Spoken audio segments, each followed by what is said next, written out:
on this computer. Okay, so thanks ever so much for joining us today, Paul from Colorado. We know that it's evening your time, so we do appreciate you spending your evening with us. And welcome to Lisa from Colorado as well. So thanks for spending your evening with us. And to everybody else, a great welcome. Good to see faces new and old, so to speak. Paul is somebody that we've been connected with for a while now, I think since about 2015. We're great admirers of his work. He wrote an awesome book, The Science of Successful Organizational Change, which is fantastic. If you haven't read it, definitely recommend that you get a copy. I've read it about 3 times now, and I still go back to it. So thank you, Paul, for that. Today, we're going to be talking to Paul about something slightly different. For those of you who don't know Paul, he is an awesome force of nature in terms of intellectual and personality.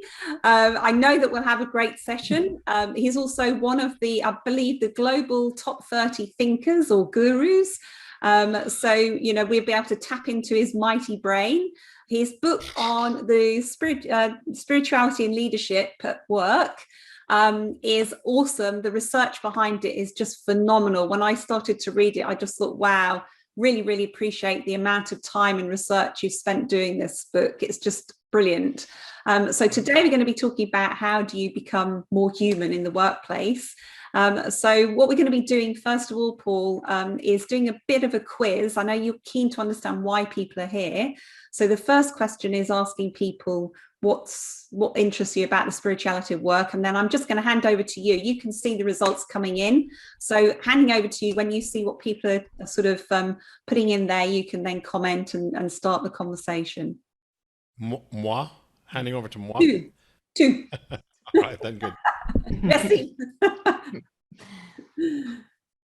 And anybody who can type in the chat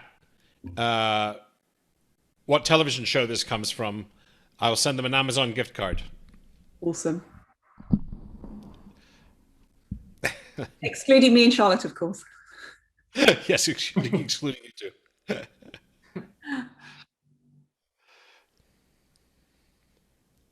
So these are qualitative. So this isn't a poll, like it's a poll in the sense that people are typing in their answers, right? It's free form. Yeah. So again, for those of you who can't access the Mentimeter, you can always use the chat box to put in your answers. Oh, this is so good.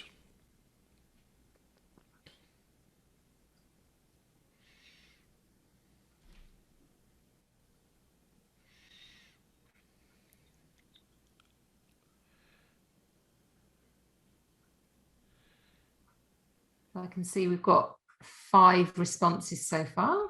Yeah. I mean, people are probably downloading the app. Yeah. Perhaps it's taking a minute longer.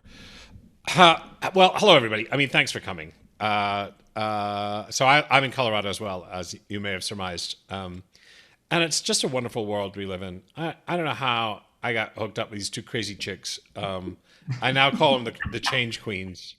And I'm so struck, eternally struck by how much they live the values of OD. I mean, how into self-development they're in, and how much they're stretching themselves, both to develop content and ideas, and also as harvesters and curators of great content out in the world. So I mean, like, mad props to you guys. I don't say that lightly.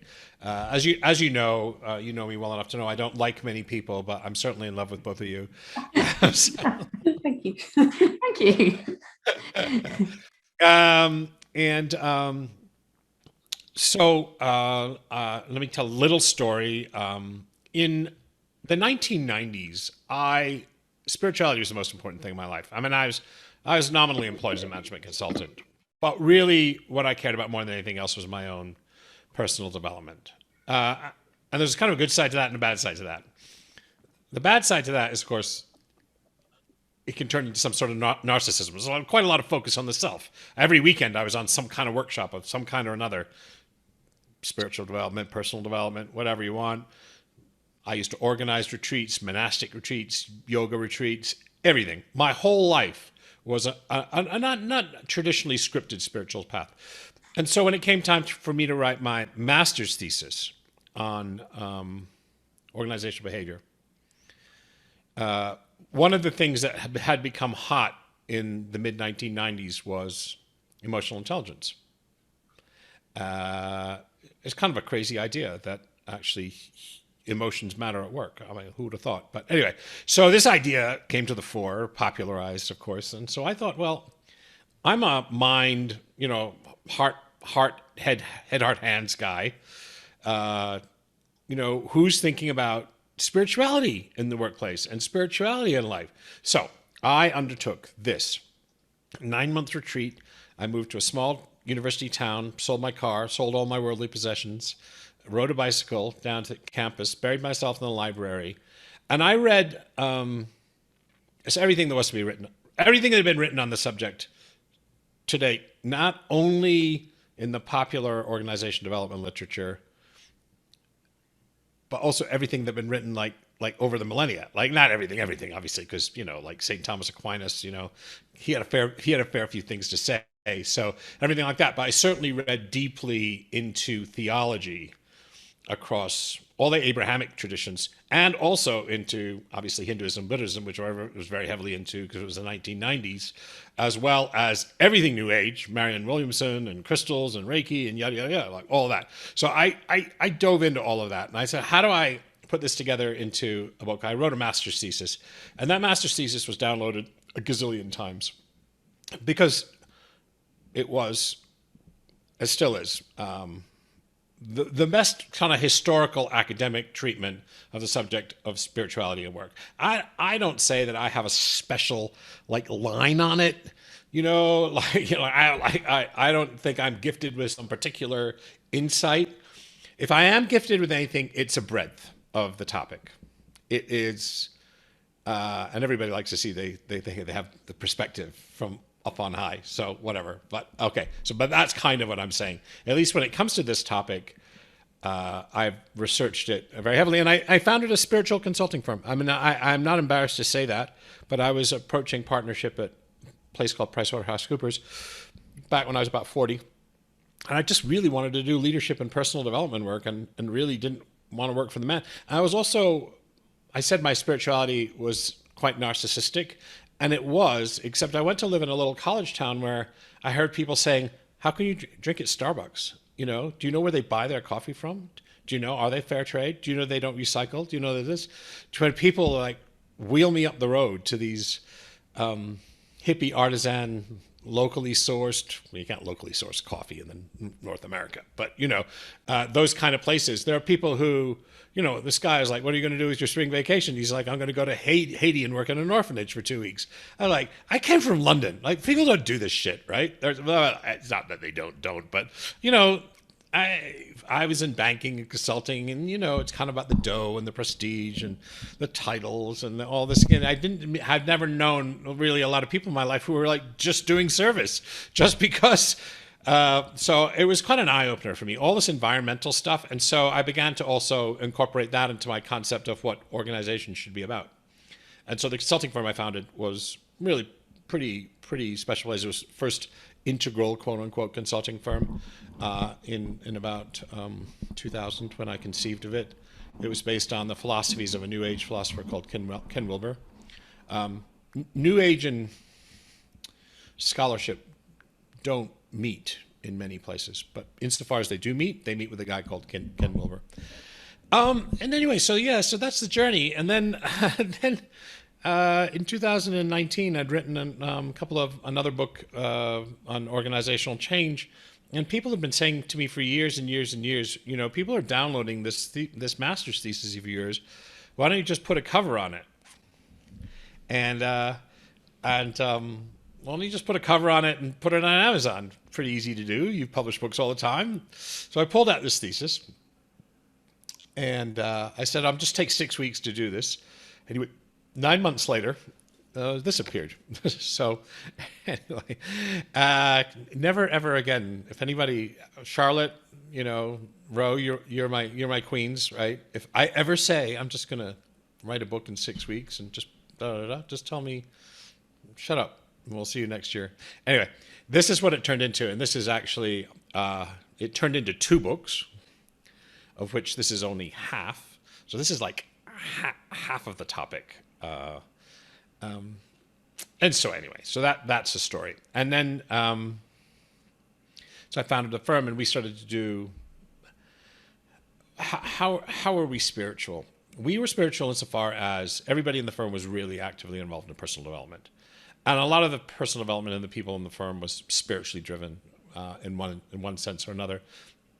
I don't think anybody in the firm one person was traditionally religious. Most were of the pick and mix Western spirituality. You know, do a bit of this, a bit of yoga, and a bit of this, and a bit of prayer, and a bit of meditation, and a bit of Reiki, and a bit of da-da-da, you know, and I'll read Paulo Coelho, and I'll read Marianne Williamson. And for how many people is that? I mean, I don't know if you can raise hands in the chat. Can you raise hands? Like, for how many people is that how their spirituality looks? I would guess a fair number. There's a couple of people on the phone in the car, so they can't do that. But at the bottom screen, there's something called reactions. If you click on there, you'll see that you can actually do thumbs up. There you go. Yeah, we've got some thumbs up. Oh, okay. Yeah, and hearts. Yeah. Oh, I got some thumbs up. Hearts. Yeah. So pejoratively, that's called Cafeteria Spirituality. But I don't think pejoratively about it in the tiniest, littlest fraction of an instant. But the idea that you can craft your own collage of beliefs and practices is so utterly freaking radical. It is such a crazy, crazy nonsense. Because the word spirituality, if you had mentioned it up until the 60s, and mostly up until the 1990s, but certainly up until the 1960s, it was very, very fringe. Basically, it referred to religion. Basically, it was a particular strand of mysticism in Judaism, Kabbalah, Sufism in Islam. There's Christian meditation, there's Catholic meditation, there are meditative disciplines within Christianity, contemplative disciplines, mystical disciplines within Christianity. Christianity is a pretty big thing, right? I think there's 1.2 billion Catholics alone. So, you know, there's a few billion Christians in the world. So to talk about Christianity as one thing is stupid. However, spirituality meant that. It meant religion, pretty much. And it was a part of religion. So religion was this big phenomenon globally. 5 billion people, 6 billion people adhere to some kind of religion. And spirituality was a subset of that, a subset of practices, prayer, contemplation, mysticism, all that good stuff. And then in 1990, the world went like this, flip. And spirituality became the big tent into which religion was just one way you can tackle it. Now, there are people who say, I'm not religious, I'm spiritual. And when I've heard that said, I've heard it said in a very condescending way. Like, I got my shit together just a little bit better than those, certainly than those fundamentalists. And even though mainstream, because I have something that's more crafted, it's more evolved. If you want to read integral stuff, it's more second tier. You know, whatever language you use, spirituality is an evolution of religion in this view. All I say about that is if you say so. I mean, I want to allow that religion is a spiritual path. Because it doesn't mean that everybody who's religious would call themselves spiritual. Everybody who's spiritual will call themselves religious. That's clearly not the case. But I don't want to say to the people whose spirituality is defined by a traditional religion, of whom there are 5 billion people, right? There's a lot of people to kind of write off from the spiritual world and say, well, you know, it's not really spiritual. I mean, that's religion. You know, like, wow.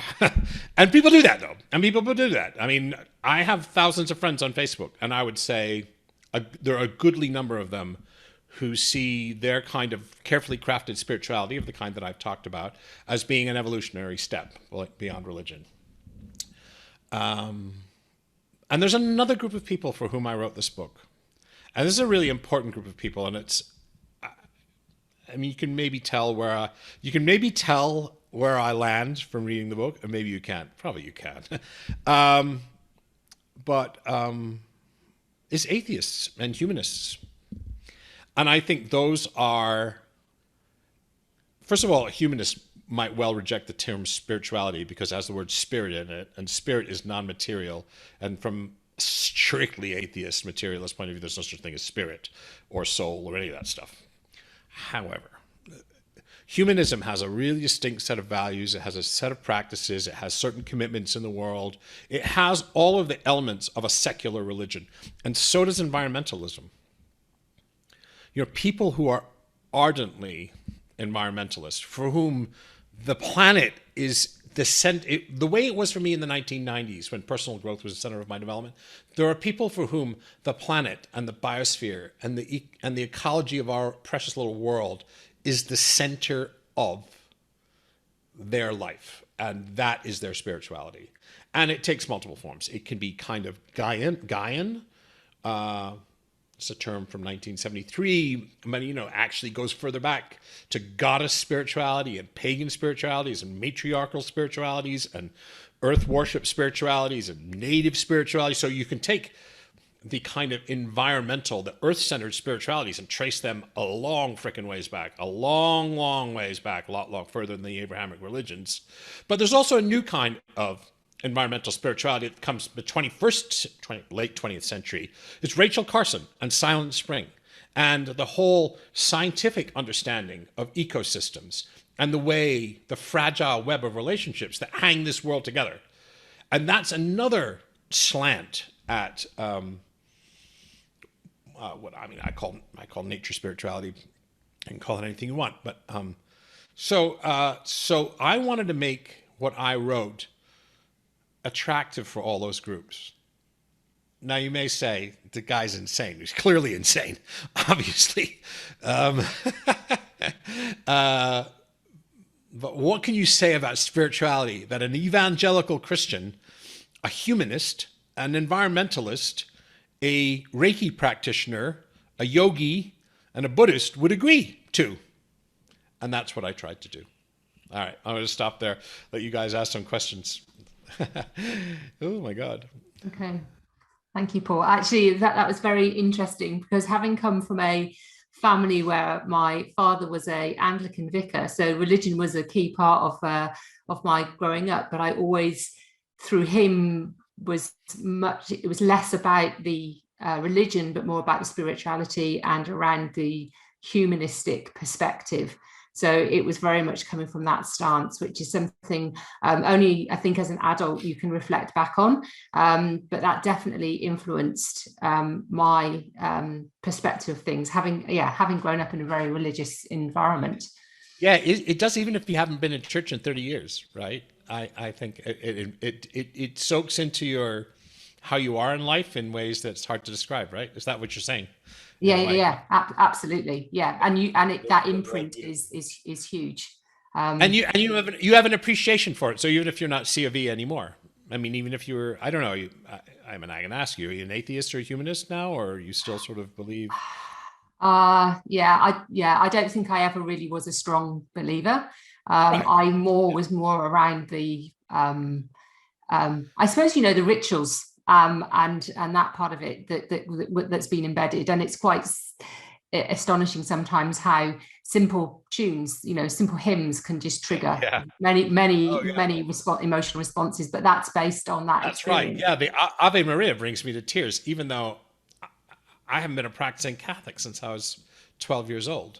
I mean, I went back many times to visit the church over the years to try and reconnect with Catholicism, and I did a lot of Catholic-centered retreats for long periods of time.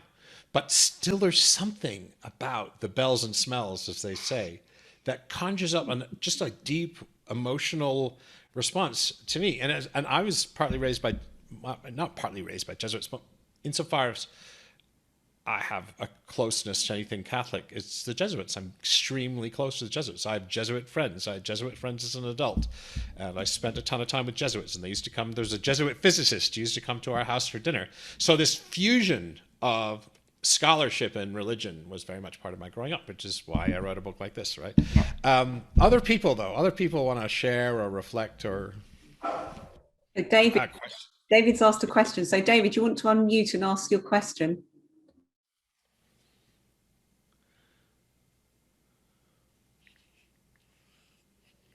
Hi, a very interesting talk. I'm an industrial engineer, so I look at things from a holistic point of view. And one of the things that I'm finding is that, and we're actually having a talk on the future of work, is that the changes in the workplace are becoming, the changes are increasing at a faster or exponential rate. And what I'm finding is, how do organizations humanize the workplace in light of the impact of digitization, autonomization, and also now the COVID and working from home? So how do we go about that? David, that's an amazing question. It's a question I think a lot about today. I mean, I'm actually getting paid to think about it by some people. But you know what? Can I stick with this question of, just temporarily, this question of spirituality, like hear from people like, and I'm really passionately interested in your question, but I would like to hear from a few more people like how spirituality affects their life, if they're consultants or if they're industrial engineers or if they're, however. Can I hear from a few more people, please? Actually. David, I'm not going to lose that. I'm not going to lose that question.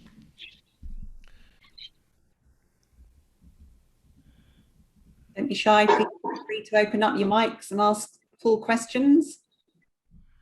Or share. I'd like to hear your perspective the way Charlotte did. Gareth, all right, mate. Hello. Great. No, I was just reflecting on some of your journey, Paul, and again, growing up in a white middle class family, I was pretty fluent in the ways of the church. My parents used to send me to Sunday school so that they could have 2 hours off on a Sunday morning. So they could shag, probably, yeah. Yeah, probably. Though I don't want to think about that. So yeah, that had kind of always been in my life. But I funnily was brought back to spirituality through an experience with some management consultants in the early 2000s through the work that I was doing, and that blew my brain as a 24-year-old at that point in time. Can you say more, or is it very private? No. I was working for a bank at the time, and legend has it that one of the McKinsey's partners had terminal cancer and went to a shaman and got cured by it, and then went, how the hell do we get some more of the self-awareness stuff into the programs that we deliver to our corporate customers and get paid lots of money for it? And so I was one of the first to get upskilled in some of that stuff. And look, it was pre-GFC as well, so like it probably, yeah, there was some really weird shit that went on at that time. But it was interesting that what triggered me at that point, though, was my race to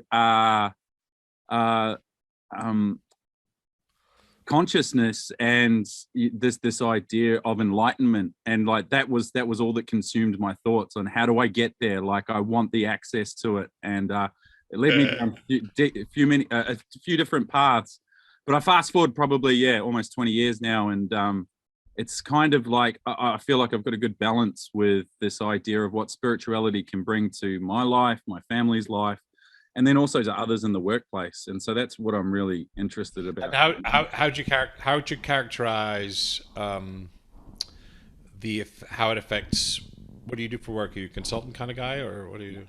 Yeah. How'd you characterize how it affects your work? Well, most organizations are still made up predominantly of human beings. And no. It's still happening anyway. Yeah. So for me, the classic interaction at work is, how you doing? Good, thanks. Okay, let's talk about work. And just how can you create more opportunities with people going, no, like, how are you really going? Like, let's just say that for a minute. So that's a depth of human connection. So that would be part of spirituality for you. So it's like really humanistic in a way, right? Yeah. Really, because I don't care what your pathway is, and right. But if we can start with the humanness of one another and that ability, like even just to be in someone's presence and not say anything and just understand just how powerful that stuff can be. Well, I think for most of the busyness of organizations and people, we just miss that. Yeah. Yeah, we do. To our cost. So one of the things that I say that in a sort of universal definition of spirituality is search for connection. And I mean it up and down. So, you know, whatever your transcendent conception may be, but also down to your earthly concerns, your fellow human being, and connecting with that, with them. So, thanks for sharing with us. Batya was raising her hand, so I'm assuming that you wanted to share something, Batya. I did. I'm out of the car now. It's so interesting to me, this conversation, because I was brought up Jewish, and I'm not practicing anymore because I have moved into much more spiritual practice. But one of the things I always do is I bring my quirkiness to work. So I bring my Tibetan singing bowls and my charms. And when I'm bringing people back from breaks, I always clear the room, clear the energy using those things. And it's so interesting, the conversations you land up having with people once you do connect to them on that spiritual level. So I just found that it takes things to the next level. So when you talk about connection, I really can resonate with that, because that's how, you know, that's how we all connect to each other, and that's how we bring ourselves, our full selves, to work to be able to deliver the best results. So I love this, because this is stuff that I've always been doing, but it's kind of, you seem like you're quirky and out there when you don't have a name for it or something to call it. Yeah, and that's a tricky thing. What you call the S word, spirituality. And I'm unashamed to use it today, but perhaps it's easy for me to be unashamed because I'm so sort of atheistic and humanistic in my perspective, although that's really off-putting to some people. But we were doing personal development work inside big major businesses, one of the biggest banks in the world. We had them doing a meditation practice. We had bankers doing a meditation practice at the beginning of all our programs. Batya, did we lose you? Are you still here? We just lost your picture. You still here? No? Yes? I am still here. I'm just walking. So I'll just put myself back on mute. So I'm still listening. Oh, I see. Because I lost the picture too. So we used to do that, but I never used the word spirituality. Not for a decade. I might use it now, because particularly meditation at work has become a big deal in the 2010s. What do you guys think about meditation at work, mindfulness at work? Does anybody have any experience of that or want to share anything there?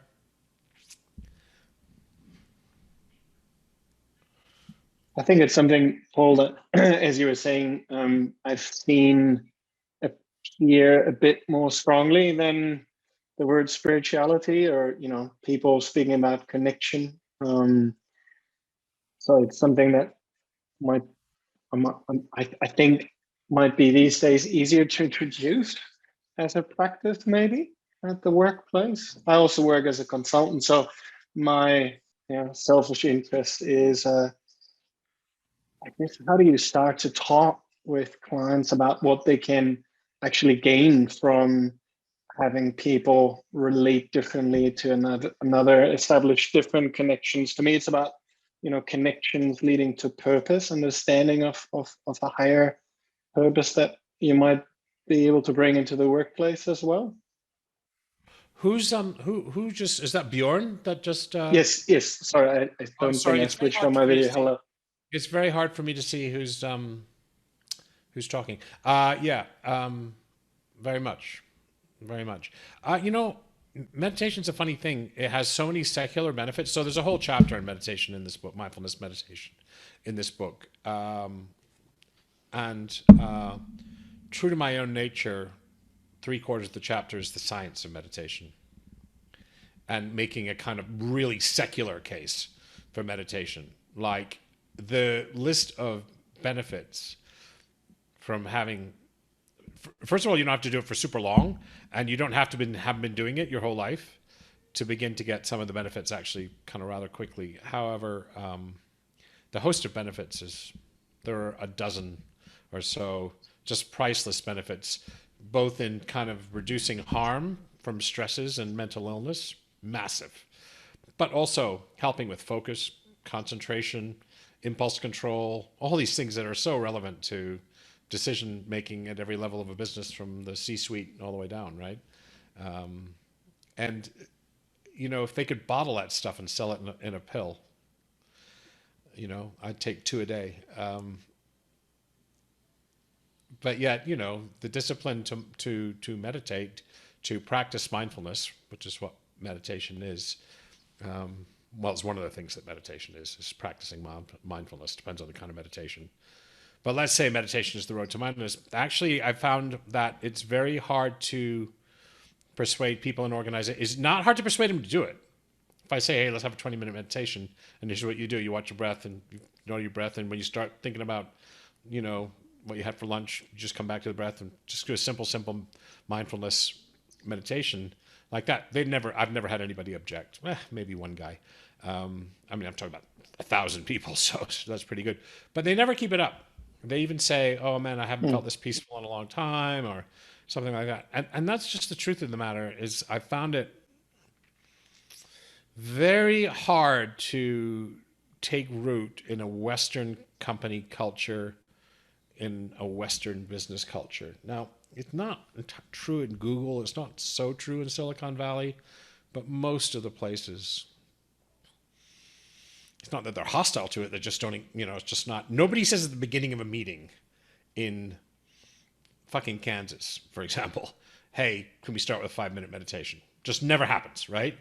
But that's all it would take, is for that to become a germ of a practice. So I've written a fair bit about it. I used to teach it in all my programs. It's very elusive. Prina's got is that something that you're one of your, I'm sorry, let me move on. Is there someone else that was? Yes, so Prina's had a hand up for a long time, so just want to make sure that we give her a chance. Yeah, I don't want to miss Prina. Prina's been very respectful. Hello, Paul. So I will introduce myself first. I'm based in Perth, and I am a coach, consultant, and trainer. And I develop leaders, teams, and organizational cultures. So my clients are corporate. And the S word would not go down well whatsoever, spirituality. So what I do in a lot of my trainings is I sneak it in. So say leadership development training, I use philosophy more so, because people really relate to that. So the likes of, you know, Plato's cave as an analogy for enhancing your self-awareness and your self-knowledge. So I sneakily, you know, bring all of that kind of stuff in. And then Alain de Botton's School of Life have beautiful, tiny video snippets on anger, on conflict, and things like that. So if I'm talking about conflict management, I'll bring in a bit of the philosophy from the School of Life, let's say, and those kind of little snippets talk so much more to individuals than a theory would, you know, like a management theory. Do you say the School of Life? Is Yes. that what you referenced? I think I've seen some of their stuff. School of Life doesn't have anything to sell, right? They have many books, so beautiful No, books. but they're not selling an ideology. They're not selling you have to believe in Krishna or you're damned. That's not their shtick. They're not affiliated with anything or anyone. They use philosophers and the philosophers' messages to bring about awareness to individuals on various things. And they have a beautiful YouTube channel, so if you check that out as well, their videos and their snippets are so good, very telling. And I use that in my corporate workshops, which just really hits the mark. Oh, it's good for you. And this is so they're in London, these guys, and they're right around the corner from where my office used to be. And I must know them because I lived in London for 30 years, but they don't have any names. Anyway, thank you for bringing that to attention. So, I mean, what's interesting about what you're saying is that, again, the word is difficult to, I think, you know, you'd be surprised how many people describe themselves. Oh, so Sweden is the most atheistic country in the world. Maybe Japan, you know, whatever, right? But you know what percentage of Swedes would describe themselves as spiritual? Over half. Wow. So even in really, really hard secular countries, Yeah. the word spirituality isn't as off-putting as it once was. It's fascinating. Here in Australia, I feel like if someone classifies them as spiritual, it's almost like a coming out. In a corporate sense. Really, Oh, really though, is that really the case still? That it's something that you have to keep under wraps and sneak it in through the school of life. exactly. I mean, listen, good for you for experimenting with. I don't know how alternative their content is. I do declare I've seen some of their stuff. Sometimes I don't even know the names of the people associated with it. They don't have it on their website. I must know them. I'll find a link and I'll put it in our chat. If you find out who the bods are, that I would love to. I'll love to connect with them. So that was so. Let me see if one more person wants to. Meliana. Meliana's had a hand up for quite a while. So Meliana. Yeah. Oh, hi.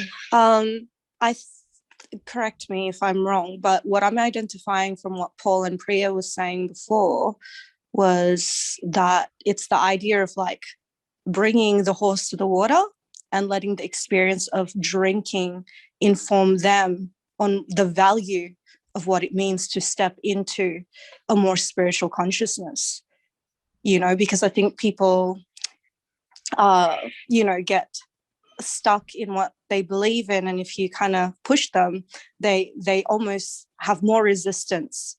So using parables and allegories to kind of open up that other dimension for that person, or even meditation, letting the experience speak of itself, is probably a good way of starting that spirituality momentum within the workplace. Wouldn't mean to like purposely disguise it, but just in that sense, like I said, bringing the horse to the water and letting the experience speak for itself.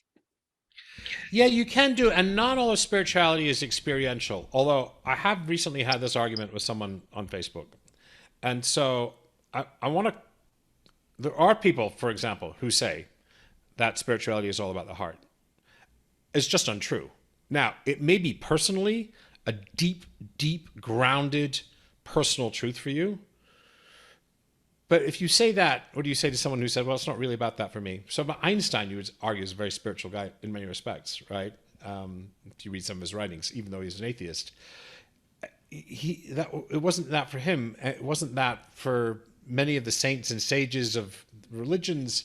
And then some people say it's all about experience. It's all about the hands, or it's all about service, or it's all about that. And here's the if you want to know the truth of the matter, is not, I'm not going to pick one of those, but I'm going to say in Hinduism, I believe, yoga has 4 different practices or 4 different dimensions. It might be 5 actually. Karma yoga, which is service. Bhakti yoga, which is about the heart. Raja yoga, which is the royal road, which is about meditation. There's one I can't pronounce, which is AJNA. Somebody, Priya could help me. Yoga, and I think there's a 5th kind too. And so I think that's quite a brilliant thing, is acknowledging that people will have different comportments. And I don't want to deny somebody who leans towards the abstract and the intellectual. I don't want to deny them the ability to be a spiritual person and to craft a spirituality for themselves and say, no, it's about the heart, man. And, you got to, do that. Oh, yeah, I was meaning more like, meditation or these allegories as a doorway to discover a deeper sense of self, whatever that would mean for that person. Because I feel spirituality, the journey starts off that way. It's to just start to begin to go underneath the surface, It does. But also you can. So the questions that workplaces are concerned with today, this maybe pulls us a little bit closer to the question that David asked a long time ago, is workplaces today say they are deeply committed to meaning and purpose, to both having a corporate purpose, which is a weird word. You wouldn't have heard that 30 years ago or 20 years ago, or maybe even 10 years. Well, 10 years ago, you might have heard it in a few places. My company used to talk about it all the time, but we were 30 people, so what? Those are spiritual conversations. Those are conversations when you read writings from 2,500 years ago, or 2,000 years ago, or 1,500 years ago, or 1,000 years ago, or you read, even song or the Bhagavad Gita. I mean, you read this stuff. These questions of purpose and meaning are rich and they're old, and so workplaces are hunger for ways to access that. Workers are hungry, I would say, for having a sense of purpose at work and not just a paycheck. Purpose, not a paycheck. This is what we call it. And they're hungry for a deeper sense of meaning at work. How is that different to the search of, meaning of life through philosophy? How is it different or the same as the meaning of life for philosophy? Yeah. Meaning making is something that we're doing all the time. And the meaning of life is a particular slant on meaning making. It's a particular, the meaning of life it's kind of abstract, first of all. So that's one thing. This is so often told, everyone's heard it. Everyone's heard the 3 stonecutters, right? Everybody's heard that a million times, I assume. Who's not heard it? Who has heard this before I repeat something that everybody's already heard? 2 people have. All right. So I'm going to tell it really fast. There's 3 people carving stone, and a monk walks up to the first one, and the first one's having a really shitty day. And the monk says, "What are you doing?" He says, "I'm cutting this shitty piece of rock." Right? And he goes up to the next one, and the next one says, "I'm building a magnificent wall. And my stone that I'm cutting right here is going to be part of this much bigger thing." And then he goes to the last one. He says, "What are you doing?" He's doing exactly the same thing physically, right? Chop, chop, chop, chop, chop. Whatever stonecutters do, right? He goes to the last one. He says, "What are you doing?" He says, "I'm going to create a cathedral that will stand for 1,000 years. My rock is going to be part of a cathedral that stands for 1,000 years." Now, which one of those do you think is happier? Sort of answered our own question, right? Is the person who's finding meaning in it. So you can find meaning. You can find meaning in doing the dishes. Man's Search for Meaning is one of the great books of the 20th century by Viktor Frankl. So I think meaning making doesn't have to be restricted to profound, abstract questions like the meaning of life. Not that that's a dumb question or a bad question or a hard question to answer or an irrelevant question or any of those things. But I think you can look at meaning making in really particular and secular ways as well. So organizations are hungry for this stuff, and the spiritual literature, the literature on spirituality, going back thousands of years, is full of references to meaning and purpose and the value of work. And so my job was to try and suck some of that out and make it accessible to 21st century readers. Great. Thank you, Paul. That's been really good. We are conscious that we've got just about 10 minutes remaining. So one of the things we quite like to do, if there are no immediate questions, is just go back onto the Mentimeter and the poll and just find out a little bit more about what topics as an audience interest you the most. We've obviously had a very good conversation so far, but you've got the opportunity now just to put those. I like this. These are the chapters from the book, guys. Yeah. It's really shitty that chapter 7 is the one that most people are going for. Chapter 8, it's right at the back. I think I do that with all my books. I stick the good stuff at the back, so if you get bored by page 50, you miss all the good stuff. Miss all the good stuff. So one thing I do like about the book, because this is a bit of a plug for the book as well, is that you talk about the concepts and the the sort of the research and the science behind it, and you also give great value because you give some tools as well, so it makes it really accessible. So fantastic. I definitely recommend buying this book. It's got a heap of really great stuff in it. End of advert. Yeah. Yeah, and it's also written in such a way as that you can leap around, and you can just write if you want to read about purpose and my thoughts on purpose. Spirituality and leadership is a kind of a hot topic. Mindfulness is kind of a hot topic. I mean, it's one of these things for a group like this. I would guess you do or you don't.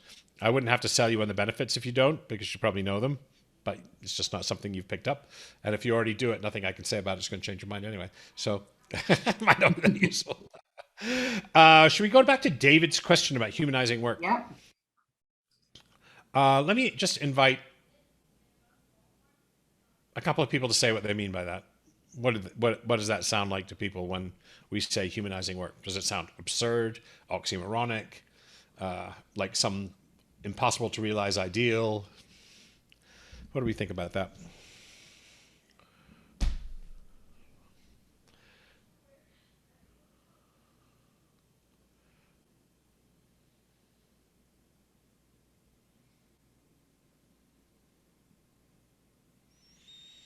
Nope. Thanks, Preena. What have I missed?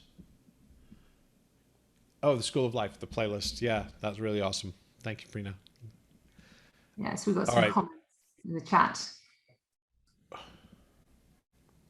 Leave your the opposite of the old paradigm and leave your personality at the door to work. I think that's really great, to be your true self at work. Something that means something very similar to that. Get rid of the Ford factory model. I'd like to know, Bjorn, what's the Ford factory model in your, what does that conjure up for you? So we're all sharing your metaphor. I was looking for some way to describe, us being just another wheel in the cog of the larger enterprise, like individuals, our quirkiness, sure. As the previous person said, all of that matters. We need to bring our whole self to work. And that will actually lead to better outcomes. Just as Pink Floyd said, another brick in the wall. Just a brick in the wall. Yeah. Okay. Good. So, I mean, part of the Ford factory model was the routinization of work, standardization of work, fragmentation, compartmentalization of work, breaking something complex like a car into really tiny tasks, making them tasks endlessly repetitive to reduce error. That would be some of what they did, right? Yeah, I mean, exactly. Yeah. Brilliant, and maybe not where we want to go as a species. Yeah, and I think we've been trying to unravel and undo that for the last 2-3 decades, probably. Here's the thing: repetitive industrial work is on the way out. You could even say that it's gone, really. I mean, repetitive industrial work started to leave us sometime in the 1600s. And it'll be completely gone by the end of this millennium. All that repetitive stuff, just robots can do it faster and better. And they're making robots who can do more and more complex things. So that's gone. So, let me add one more dimension to that. So most people go, if I say that to most people, they go, okay, good. There'll be more knowledge work around. We also need to think about like the people who do that work now, like what we're going to do with those people. They have families, lives, livelihoods, mortgages, they want, we owe them as we make this transition to a more robotic society, if that's the way we're heading. We are. So, I mean, we are heading that way. So, I mean, I don't know that it's inevitable, but certainly if you look at the last 50 years, yeah, that's the way we're heading. So, right, like historically. But the other thing that's happening is artificial intelligence will start to replace some knowledge work. So that's some of the work that people like us get paid to do. And maybe not particularly consultants yet, but things like legal assistants, legal secretaries, medical secretaries, receptionists, lots and lots of the more repetitive knowledge work will be outsourced to artificial intelligence. They're just much faster and much better at it. And so now the blue collar worker got hit really hard in the end of the last century. Well, for 300 years, right? But however, yeah. But particularly in the end of the 20th century with robotics. I mean, the introduction of the Industrial Revolution, was a disaster for many of the people. But on the whole, you could say its consequences for humankind were good. Maybe not. Not unequivocally good. So that's been happening, and robotics is going to chase more workers out of mechanical work. So the question that David asked is like, how does that make workplaces more human? The techno-optimist view is that once we got all the routine and shit work out of the society, we can be free to be artists. We can be free to create. We can be free to collaborate. We can be free to envision. We can be free to imagine. The drudgery part of work, now that we've left that behind, now that we will have left that behind, will free us to do things that are unimaginable. And even though our species is an incredible species already, the idea is it could become even more so. Many fewer of us will have to, it used to be it took 90% of the world to feed, 90% of the people were employed in agriculture to feed people, right? Now it's like 10. So, all of a sudden there's 80% of the population are now available to do other things. Some of those other things are still as harsh as farm labor in many respects. But it's an interesting thing to note is that as we take away the need to feed ourselves or to build houses for ourselves or to do all this kind of make cars for ourselves, like all this kind of manufacturing physical stuff, is like, does life get better for us? This great kind of Star Trek world where we're going to be scientists and explorers and artists. So that's the techno-optimist perspective.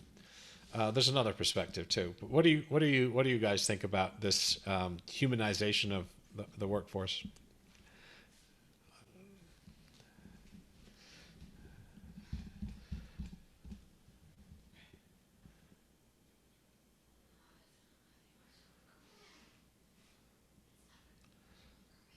Joe Doyle. We haven't heard from Joe yet. Which is unusual because usually I've got something to say about pretty much everything. Well, Joe, bring it. Bring it. Would say. Bring it. But no.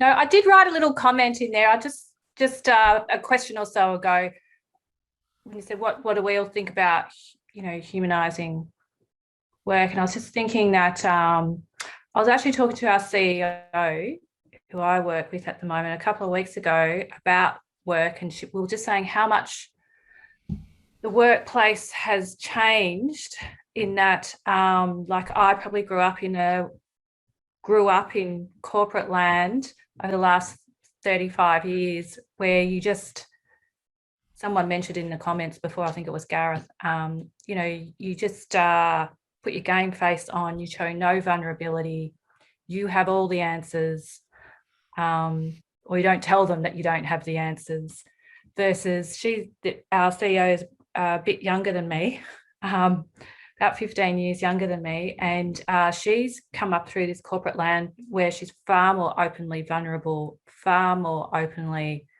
doesn't have the answers. And yeah, I can see that vulnerability builds engagement 100%. We've got very strong engagement in our organisation. It's been really it's been challenging for me to adapt to that. And I hear all the comments, bring your whole self to work, and I've always thought, what do you mean? I mean, I try to be, but it's been, honestly, it's been really difficult to do that, and then to be really open to others doing that. So you seem really authentic and open right now. Are we seeing a different self than you would show at work right now? Because you seem authentic and open and matter of fact and all that kind of good stuff right now. Look, I think I'm the kind of, I think I give most things a crack, right? I give it a go. And I find it far more, and I think as I've gotten, I don't know, older and more experienced, I find it easier to do it. But at times, probably, especially about 10 years ago, when I was really in the height of building my career, I found that massively difficult. Yeah, I mean, it's hard to know. When I was applying for this big job I just got recently, my sister says, just make sure you're not yourself when you're interviewing. Bless her. Exactly. Can I just interrupt? So we're actually now up on at the hour. Yeah. We've come to the hour. Just happy to take feedback as to whether you want to carry on for another 5-10 minutes. Maybe just indicate with your thumbs up or. Well, now we've got to me. I'm happy to. Yeah, of course. I mean, I'm happy to go another 10 minutes. I would love to. Okay. And I would love to give my take on this whole humanizing work thing, but I'm just so fascinated to hear from other people what they think it means. So. Okay, fantastic. Thanks for people who have to leave. And yeah, we'll stay on for another 10 minutes. Thanks very much, Paul. All right. So I think this idea of humanizing work, I think it's underway. It's well underway. I mean, it's really incredibly well underway. Now, you may say, got a long way to go, buddy. Hard to argue with that. But if you consider the way most of us would have lived our lives, most of us in the middle, the middle 75%, 80%, right? We're not at the very poor, and we're not very, us lot. We're having conversations today that someone at our station wouldn't have been having in the 1950s or in the 1970s or in the 1990s. Just you'd have been, if you were interviewing with HR at one of the biggest 100 companies in the world, and you said, what I'm really about is I want to work for a workplace where I can really connect with my deeper purpose, and I want work that brings meaning and brings joy to my soul. That would be it. That would be the end of the. I mean, it's ridiculous. Just you can't use words like that in corporations, and we can use words like that in corporations today, all the time. Maybe it's particularly in America. Maybe it's particular. I might have a slightly slanted view on things. America's always been slightly more, in some respects, out there in some regards, but it's well underway. I mean, even in America, it's so slow to change in some ways. Paid family leave is becoming a thing in the United States, something that Europeans take for granted, obviously. I don't know what it is in Australia. In Sweden, it's 18 months parental leave. I don't know what it is in Australia. In America, it's 2 weeks, I think. I actually don't even think it's mandatory. Anyway, it's happening. It is upon us now. And we have, as people who are supporting people and organizations, I think it's incumbent upon us to, guide people along those reflections, guide these executives who are maybe finding it more difficult to be authentic and transparent and vulnerable. They weren't brought up that way. Nobody's brought up that way. If you're like that in high school, you get the shit kicked out of you, or if you're female, you get ridiculed, which is sort of the female end of bullying. So that is my take. It is underway. Now, is it inevitable? No. Is there more of it, kind of more still a bunch of corporate bullshit talked about it? Absolutely. But it's unarguably underway if you look at a 50-year perspective, unarguably. And I think it's a great thing. I really think it is. What are people's reflections? Am I high here? Am I talking nonsense?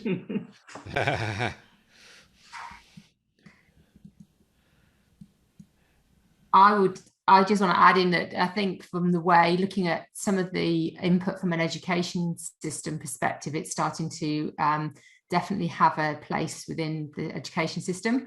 So the next, those younger generations coming up through, mindfulness is talked about, mental health is very much talked about. So as they go through and go into the workforce, then they're going to be demanding different, they have different expectations of what that means. Yeah, meditation, mindfulness have been part and parcel of the curriculum, certainly here in WA. I'm seeing that at school. So I think that's really positive that that's happening. Schools are transformative. I mean, they are so different. My little 10-year-old, 11-year-old yesterday actually, is so emotionally intelligent. It's taught in school. Emotional intelligence. They don't call it that, but whatever. Taught purposes, taught social skills, taught so many of the, taught the growth mindset, you know, taught the 4 Ps, like taught about grit. They get so much of that kind of meta educational stuff now. Learning to learn, critical thinking, so much more of that.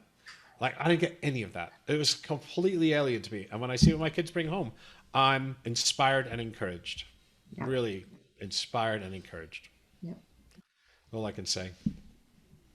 Other thoughts? Where did I get to? David, I want to circle back with you. And you had that question about industrialization. We haven't done justice to it, but what are your thoughts?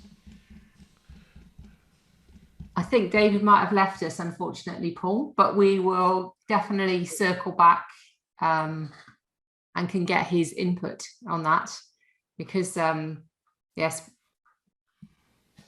he's unfortunately had to leave us. Okay, thank you, Nandini, for what you shared. How many of us are left? Just half a dozen. I haven't heard from Lisa in Colorado. Does anyone want to share or comment before we head out, since we're in the closing remarks? I'd like to hear reflections from everybody. If everybody wants to reflect back for a minute, that might be a good way to finish. Is that cool with my facilitator friends? Yeah, absolutely. We can also use the we can have that verbally, and we've also got just a quick poll on that too for the people that are left. So yeah, absolutely. Over to you. You want to do the qualitative poll? Just give everybody a minute or two and say what we need to say, and then we'll wrap. Okay. Can we do that?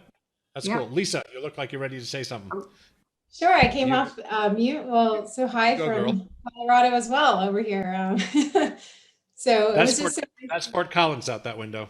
Oh yeah, you're that way. Yeah. So it was really nice to join the forum. I just Paul, I've read your books, and I work in organizational change here in Colorado, and you got a big fan club down the road because we're using a lot of the ideas, and so I just wanted to join the conversation. So thank you guys for posting on Facebook. I mean on LinkedIn. I have a fan club down the road in Colorado. There's at least 3 of us. Okay. It's not like the Bronco Stadium. There's 50,000. It's not quite that big yet, but we are evangelizing your work because it's been so meaningful to my company to look at change differently and so we just picked up this book, and so it's been really fun. So it's great to hear the conversation. And, hey, Lisa, holler at me by email, and absolutely. We can have a chat. Yeah, absolutely. That's great. So thank you all for the forum. About the content here, is there anything you heard tonight that's I think the one thing I would share is from the US, from the organizational sort of thinkers over here.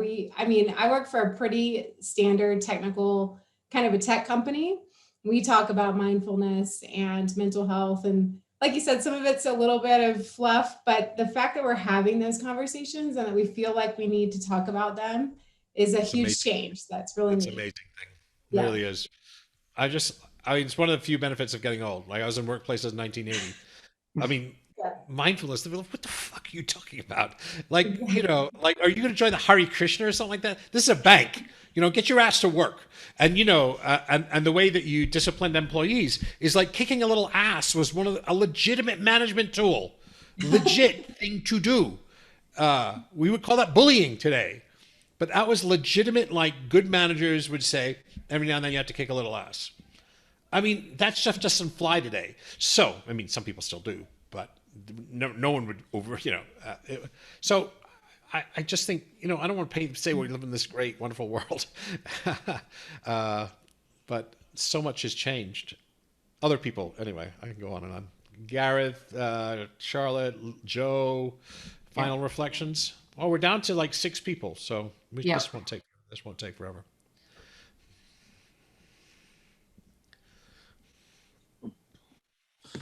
I've just really enjoyed it. It's just good to create space for these types of conversations, because I think, like you say, Paul, yeah, for some people it's like what are you talking about over there? But I just find it validating, that there's so many other people who are interested in having that conversation. Yeah, I'd be surprised if you pick 50 random people, business people at random, and threw them into this forum. I'd be surprised most of them would find it interesting. Maybe I'm deluded, but I think. Well, I think to some other 40 people, or 45 of them would think, "Wow, that's really interesting. Meaning and purpose at work." Okay, I never thought about it that way. I think, but I could be wrong. But. No, I think you're right, and because it is coming at us from all angles. What organisations are spending millions of dollars trying to create purpose statements. It's coming up through the education system. The focus on mental health within healthcare. Yeah, it is. I mean, the raising in consciousness across the globe is certainly accelerating. Indeed, sir. Indeed.